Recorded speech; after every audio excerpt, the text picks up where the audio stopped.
This is Doug DeMuro, and today I am going to talk about the very worst new cars on sale. This is a controversial topic. A lot of people insist there are no bad cars anymore. You hear that sometimes, but that's not true.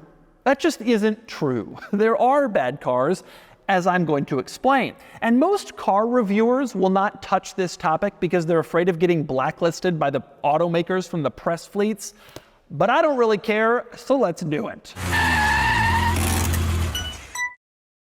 Today's video is brought to you by Cars and Bids, my online enthusiast car auction site that recently sold this, and this, and this, and this, and this. Check it out at carsandbids.com. Okay, so the worst cars on sale, going in reverse order from the number 5 worst to the number 1 worst car on sale. Starting with number 5. The number 5 worst car on sale, the Mitsubishi Mirage.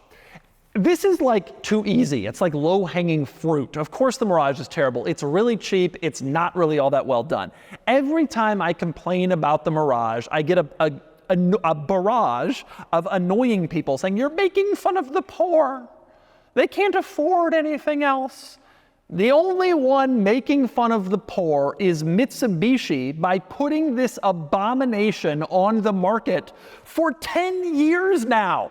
This car has been on sale for 10 years. It has 78 horsepower. It does 0 to 60 in 11 seconds, and it's not even all that cheap. It's $18,000 base price for the hatchback, $19,000 for the sedan. It's noisy, it's an old design, it's uncomfortable, it doesn't really seem all that safe. It is deeply mediocre. There are many other options for buying a car. A new car, Nissan Versa, or stretch a little, or a used car, which is what you should do. People say, well, people can't get financed on a used car.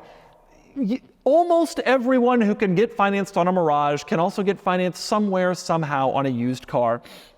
And generally speaking, the used car will be better. People say, well, people who buy these have been burned by used cars before, so they want something new. They're gonna get burned by this new car because it's bad. And it's unreliable, and it's trash, and it's just not good. The only way this car makes sense is if you are given one for free, in which case you should bring it here to Cars and Bids so that I can destroy it in some fun way on YouTube and live out my inner Whistling Diesel. Okay, number 4, worst car on sale, the BMW XM. This is the newest BMW SUV, and it has gotten a lot of complaints about how it looks, which is fair. But I actually think it looks sort of okay. I think its problems are, if I were to enumerate them, literally everything else. It has a lot of problems. The biggest problem is price. Somehow BMW has priced this vehicle at a $165,000 starting figure, which makes it $50,000 more expensive than a BMW X5M, which is also a high-performance BMW SUV. However, the XM is slower and heavier. So you're paying 50 grand more for the high-performance BMW Halo SUV, but the performance is not high. You are, if you buy the thing. The XM is also very ponderous to drive, so even though it's a performance SUV, it is tremendously heavy, and it leans when you go around corners, and it does not handle well. This is a shame considering it is technically an M vehicle. I think what happened here is BMW saw the Mercedes-Benz G-Wagon, and they were like, Mercedes has this Halo SUV that people just pay all the money for. And how can BMW get a piece of that action? And the answer is not with the XM. BMW has gone about it laughably poorly. And of course, these are not selling, and they're leaving dealers with massive discounts if they're leaving dealers at all. They're gonna pile up on dealer lots because nobody wants them. Okay, next up, the number 3 worst car on sale. This is getting to the easy stuff. Number 3, the Audi Q4 Sportback e-tron. This car, it's not just bad, it's offensive. I'm offended. It is one of the worst car values on the market today.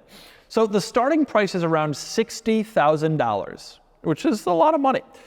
And it has 335 horsepower and 258 miles of range. Meanwhile, the Tesla Model Y starts at $50,000. That's 10 grand cheaper in case you're keeping track. It has 385 horsepower, that's 50 more, and it has 330 miles of range, that's 70 more.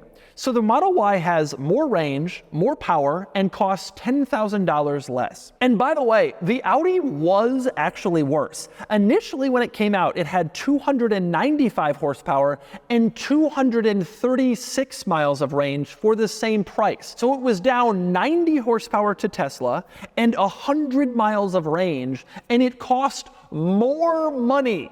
And so what Audi did was they said, that won't do. Let's give it more range. They're still behind Tesla. Let's give it more power. They're still behind Tesla. And let's not jack up the price. It's still more expensive than Tesla. It makes absolutely no sense why anyone would buy this car. It's like Audi doesn't realize the value proposition issue here. And the only people getting these Q4 e-tron models right now are getting massively subsidized lease deals because that's the only way it makes sense. If it makes sense at all. Next, number 2, worst car on sale today. This is a great one.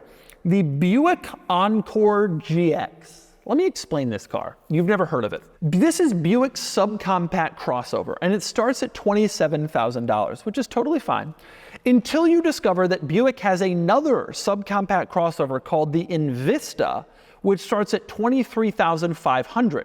So Buick has 2 subcompact crossovers. One, the Envista, is $23,500, and the Encore is $27,000. And you're thinking, well, that's weird to have 2 of them, but it's especially weird because the Encore is the old model, and they have decided to continue selling it as the new model, even though the Envista is a brand new car that they just released. So basically what this means is Buick is selling their old subcompact SUV alongside their brand new subcompact SUV, and they are charging more for the old one. You can go into a Buick dealer and buy the new one, cheaper, better looking, better tech, new styling, or you can spend more money for an older car. Why do they do this? Why do they still sell them competitively? It makes absolutely no sense, but that's what they do. Have you ever walked into a dealership and said, I know I could get the new model cheaper, but I would like to spend more for the old model?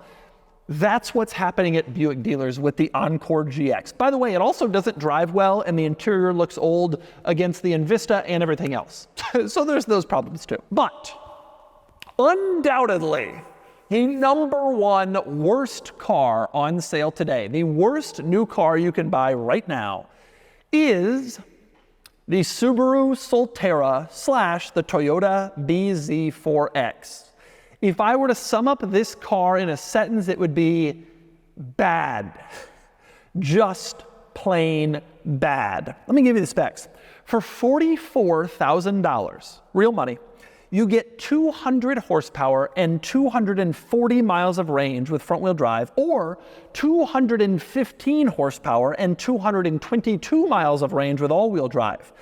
Somehow, that's just the base model. There's a version that starts at $49,000 that has the same specs. Now, literally every rival is better. The Tesla Model Y starts at the same $49,000 as the higher model. It is 310 miles of range, so like 80 more miles of range.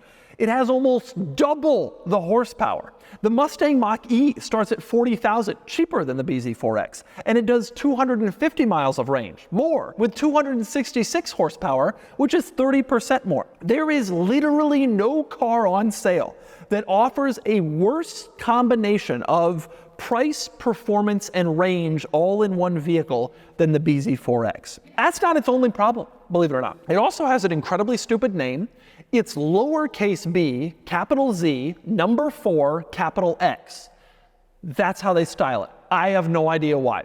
The car is also heinously ugly, as you've seen because we've been showing pictures on the screen, tremendously ugly. And frankly, the technology in it is really not all that good or all that competitive with other electric cars. If you go to a Toyota dealership right now, there are a lot of cars that are in high demand, especially the trucks and SUVs are flying off showrooms. They're hard to get and hard to find. The one exception is the BZ4X. I drove by my local Toyota dealer the other day. No Sequoias, no Tacomas, no 4Runners, no Siennas, no Highlanders. They got BZ4Xs though. You want a BZ4X? They got 50 of them. And I guarantee you can get a better deal than the sticker price. Maybe you could even make it make sense. Although to do that, you'd have to negotiate it down to $1,100. So there you go.